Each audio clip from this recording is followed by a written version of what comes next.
Greetings, everyone. I am Dr. Noni Davis from St. C Academy. Um, I'm coming to you today with some information about follow up on the boating um, conversation I had last week.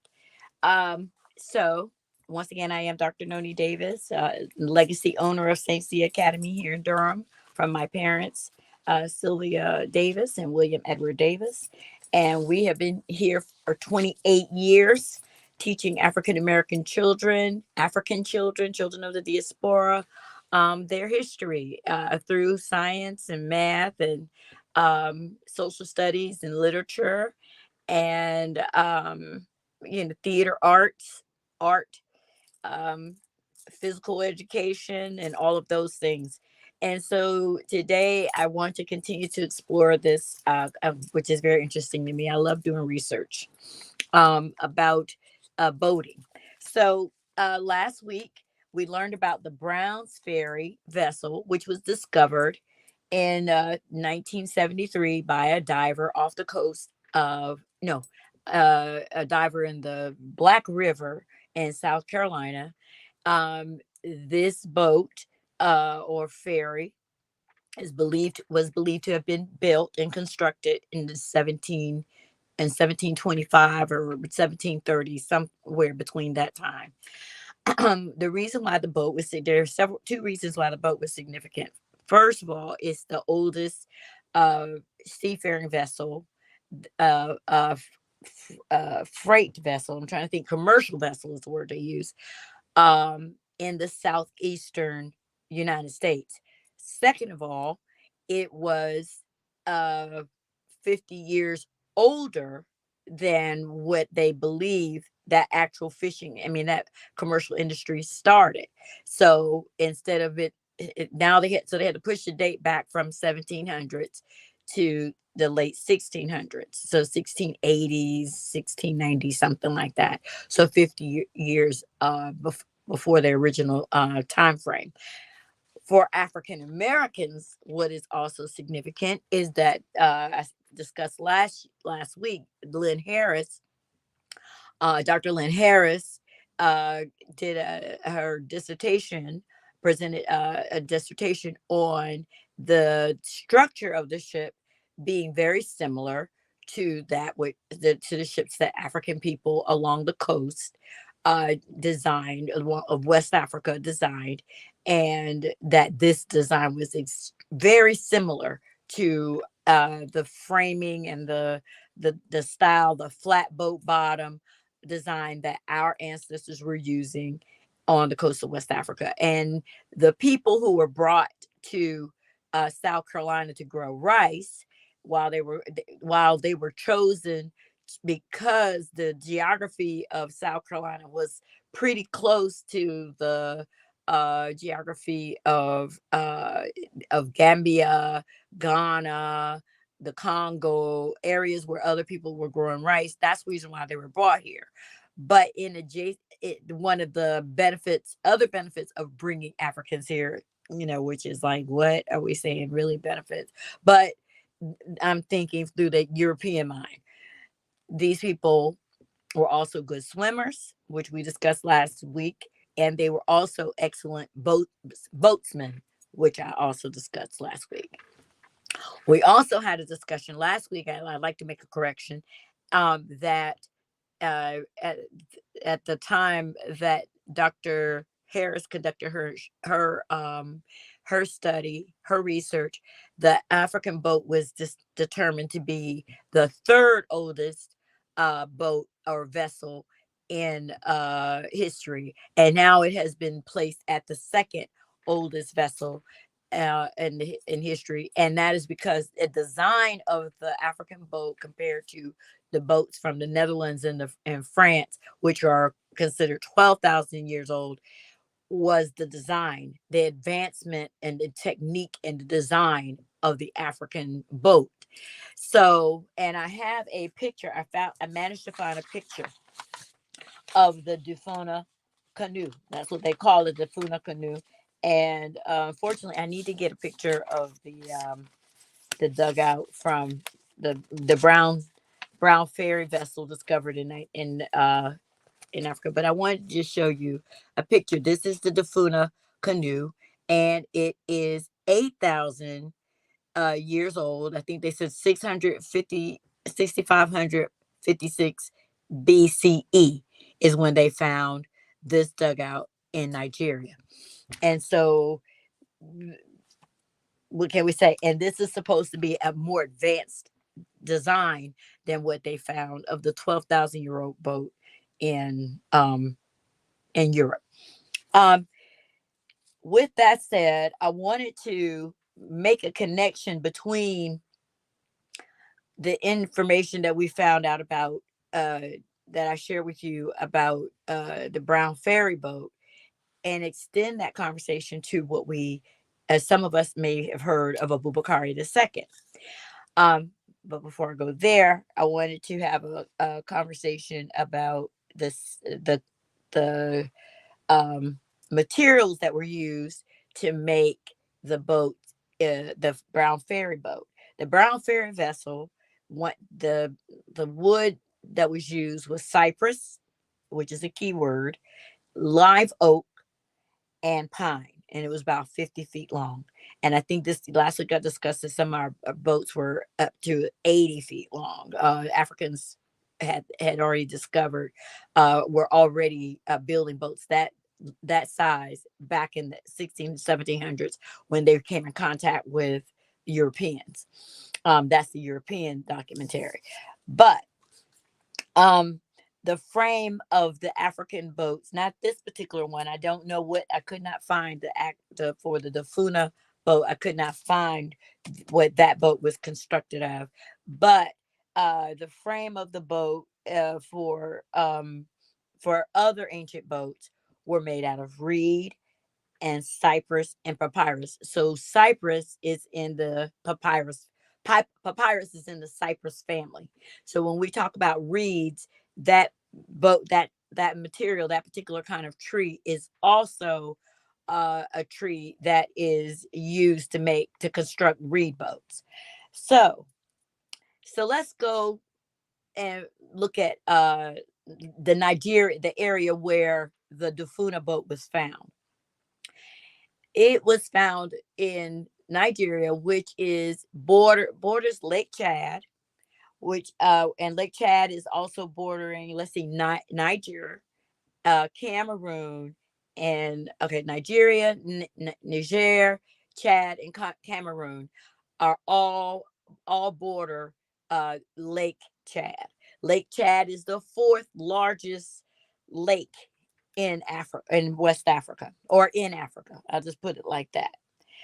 And the these people in Lake Chad have been building boats for at least 7,000 years. So the 8,000-year-old boat was this dugout that was found in Nigeria. But Lake Chad, the reed boats there have dated back 7,000 years. All right.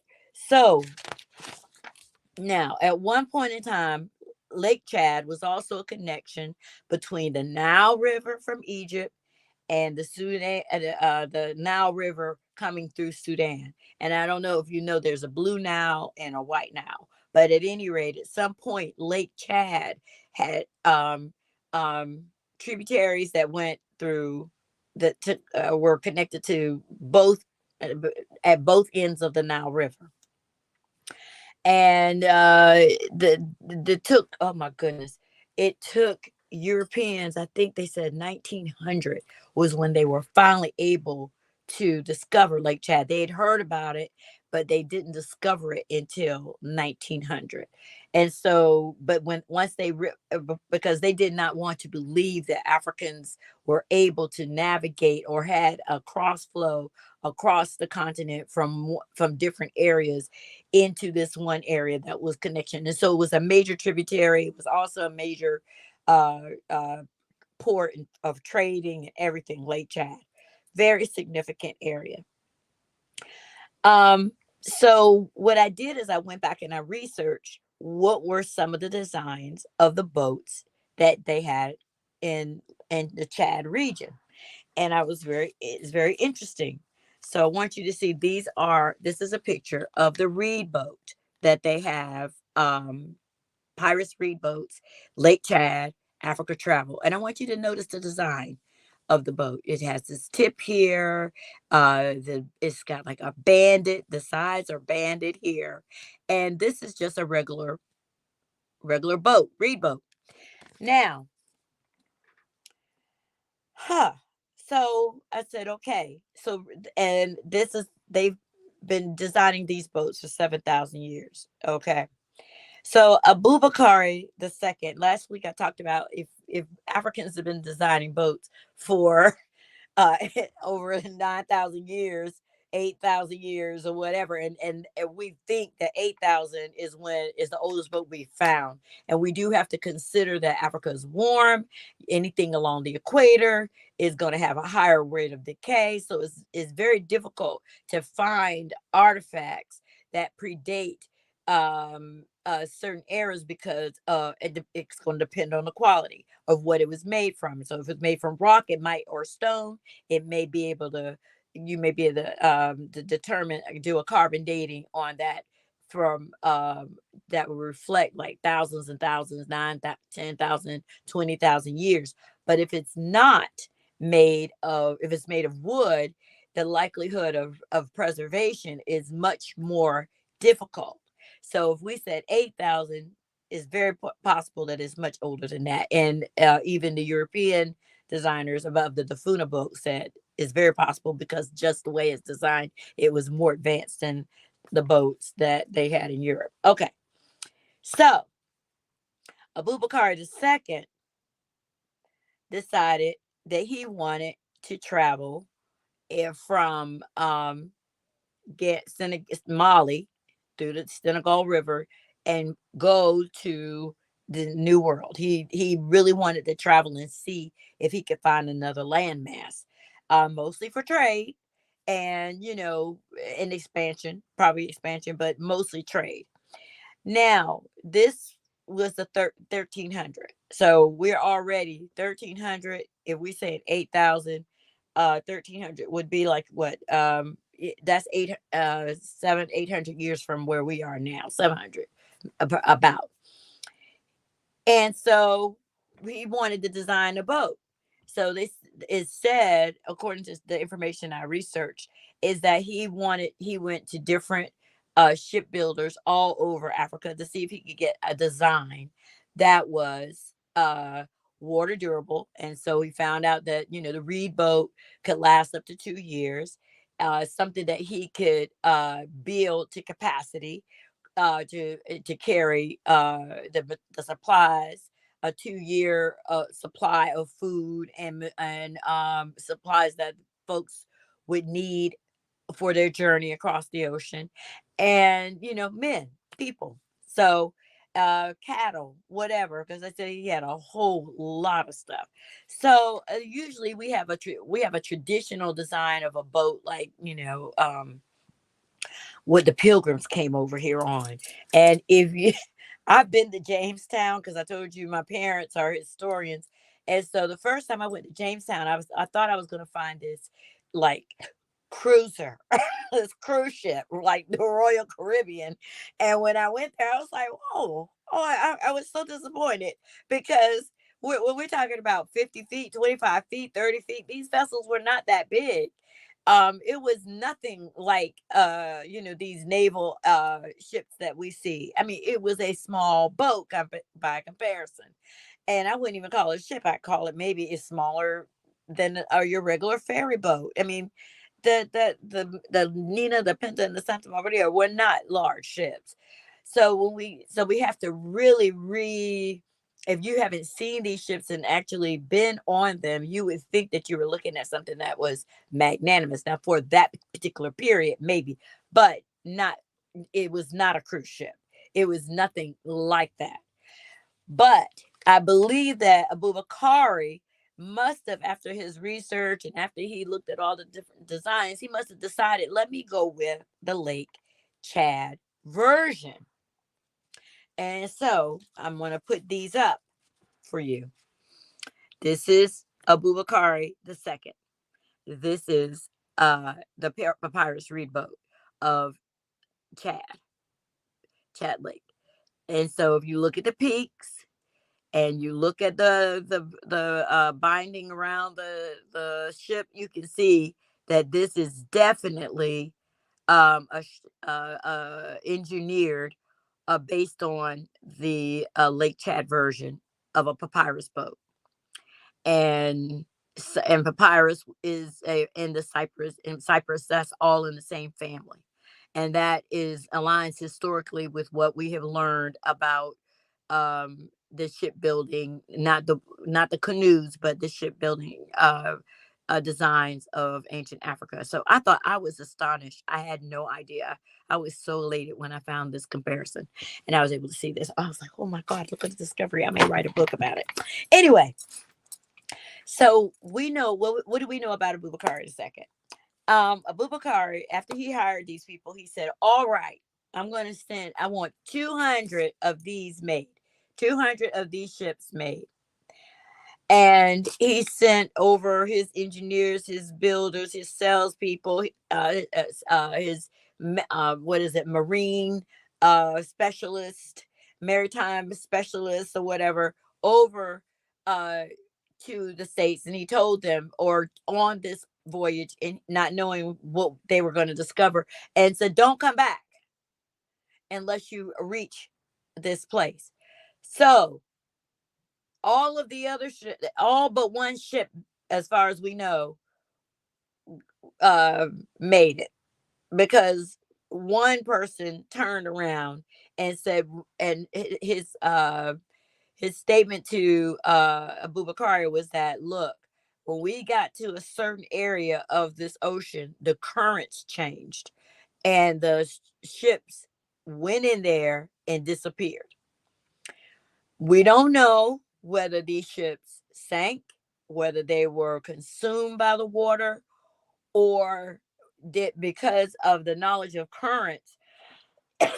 From what I understand, is that from one particular season to another, for one season, like 6 months, the currents across the Atlantic Ocean go one way, and I can't tell you which one, but I know one the currents will push forward in one direction, but let's say it's east or west, and then, or north or south or whatever, but and then the next 6 months they come back the other direction. So Africans were not may not have at that point understood how those currents operated, but those ships, as far as the person who was manning that one ship, said he didn't know what happened to them. And for some people that would have been, oh, okay, maybe we shouldn't try this again. But Abubakar said, no problem, I'm going to build 2,000 ships this time, and I'm going to. So he built 2,000 ships, and in 1311, he sailed down the Senegal River, in what is in the area which is now considered Gambia, and sailed across the ocean in 1311 to the Americas. Now, there's a lot of lore behind this person because we don't know whether he made it or not. There's not necessarily any evidence as far as what we would say would be definitive evidence. But we do know, I think I mentioned it last week, that Abubakar uh, well, let's put it like this: 1492, when Christopher Columbus came over. So imagine 1311 to 1492. So that's like 180 years later, 100, something like that. About 180 years later, people were still talking about Abubakar II, and said, told the native people there said that that there was a legend of this of African people coming here, and they traded gold. They traded gold and made gold and designed gold spears for the top of the for spears for the indigenous people, and the people called it guanine, or like guinea or something like that, which is Guinea. If you say Guinea, that's the name of, you have Guinea and you have Guinea-Bissau, which are right there beside Senegal, under Senegal. Gambia is in the middle of Senegal, and then, oh yeah, you got Gambia, Senegal, and then right here is Guinea-Bissau, and right here is Guinea. So, um, well, Guinea-Bissau is on the outside, and Guinea-Bissau, I mean, yeah, Guinea-Bissau is right on the coast, and Guinea is right beside it. So they are, so the word gold, I mean, for gold that they use, it sounded just like the Mande language. And then there's speculation. So that's the speculation about the Caribbean. There's also speculation about him landing in Brazil. Now, one of the reasons they think that that is possible, because there's this city called Recife. I'm not sure if I'm pronouncing it correctly, but it's spelled Recife, on the coast of Brazil. In that, the name of that, of an area in this city, is called Pernambuco. Pernambuco, which is a Mande word, they believe, from Bure Bambuk. And they said, because the meaning of Pernambuca and Bure Bambuk means rich gold. And so you've got these connections. I'm sure that you've also heard about the Olmec people. And the Olmec people, they're not sure when these people traveled, but they believe that they may have been Nubian people who sailed from the Egyptian side, and using reed boats, to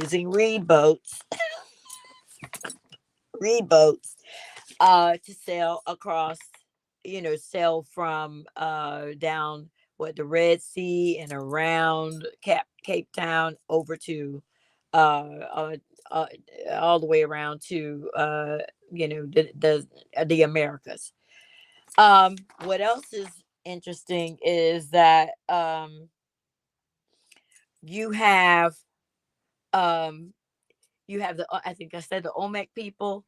Now, the Olmec people have African features. They have braided hair. They have um cowrie shells and other gold pieces braided into their hair. To me, they look like African American football players because of the size and bulk of their bodies. And so I think that what we just want to this mantle, is this idea that Africans did not have the technology to cross the Atlantic Ocean via Sudan, which is on the other side. Because, like I said, now we're talking about Sudan, and this is Lake Chad. Folks can go right up the Nile River. So Lake Chad was an area where it seems to have mastered boat making skills. And you got Nigeria right there. You got Niger, and Niger is just one little step below Sudan. So, and Sudan and Nubia, that's Nubia. And so there are all these connections. My brain is just like, my synapses are just popping off of this information, because we've got to dismantle this idea of the Portuguese, and they, and Ponce de Leon, and what is that guy, America Vespucci, and all these people were traveling and no one else was. It's just not true.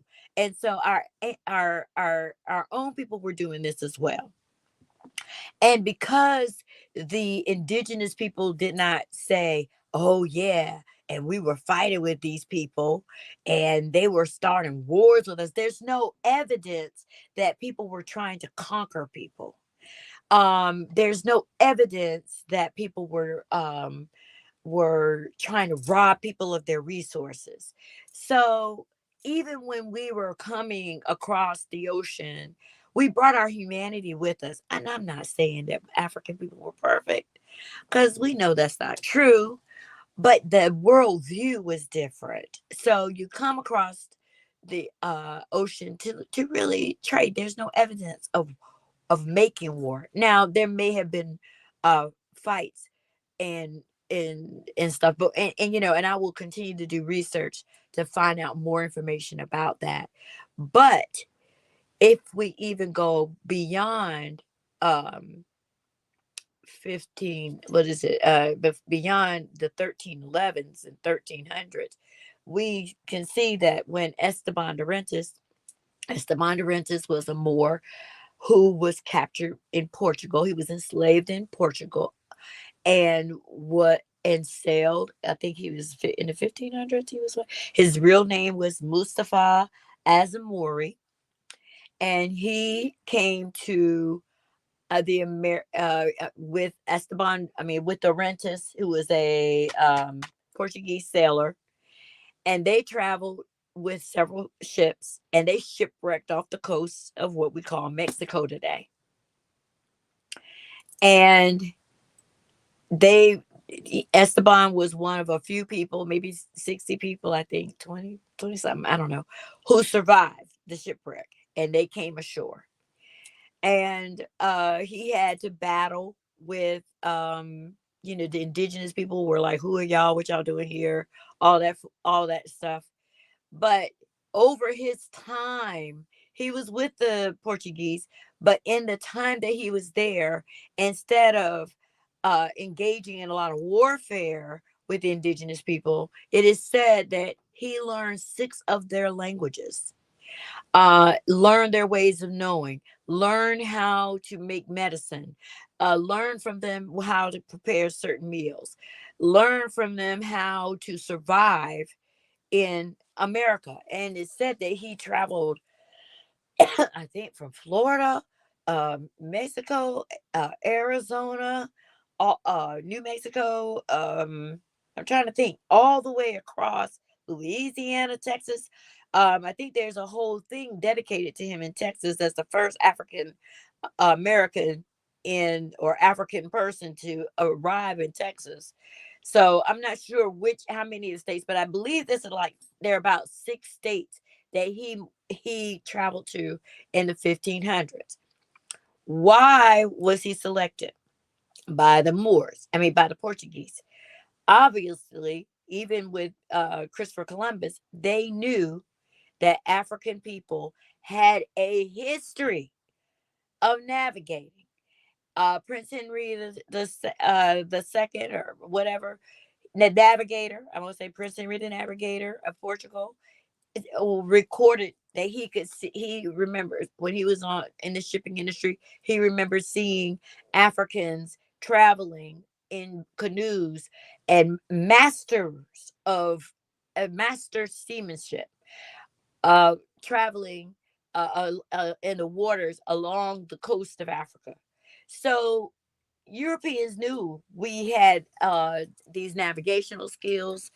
We were master boatmen, and so when we come back to South Carolina, it's very possible that we brought that same knowledge with us, um, uh, and built this space, this country, with literally with our skills, those that they knew that we had, and even the ones that they didn't know that we have, with the swimming. And I think last week I talked about we were lifeguards.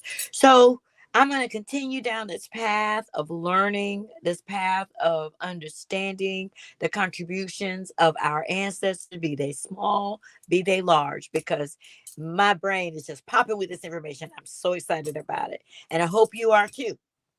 Ashe.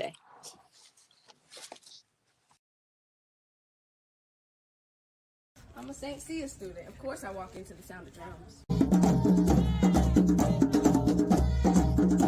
a St. Cia student. Of course, I know my mother.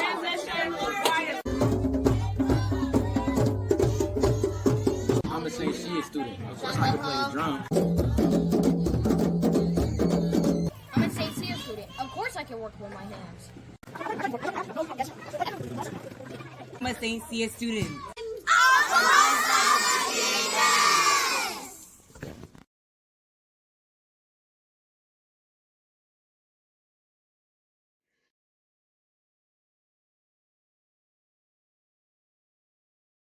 You know how people love to enjoy food and don't understand how to flavor their food or how to replicate a meal?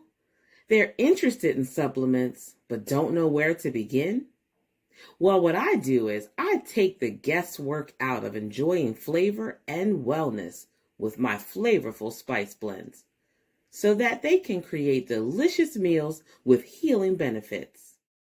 Can Do Spice was created to help cooks at any level enjoy healing through food. Every spice blend was designed to give added health benefits of natural herbs. Every blend is complete. There's no need to add any additional spice for a delicious meal. Saving you time and money while adding supplements to your meals can be both tasty and fun. My earliest memories in the kitchen began with my father, Kenny Can Do Bond, so it was fitting that I would name this line after him. I have always looked to natural remedies to supplement the body, and I found myself hiding herbs and minerals in foods for my family. That's when it hit me. Everyone needs Can Do Spice. Everyone should be having this. It's an exclusive brand for cooks at any level who want to create flavorful dishes with healing benefits that can satisfy the body and soul. Add a little spice to your life. Give Can Do Spice a try.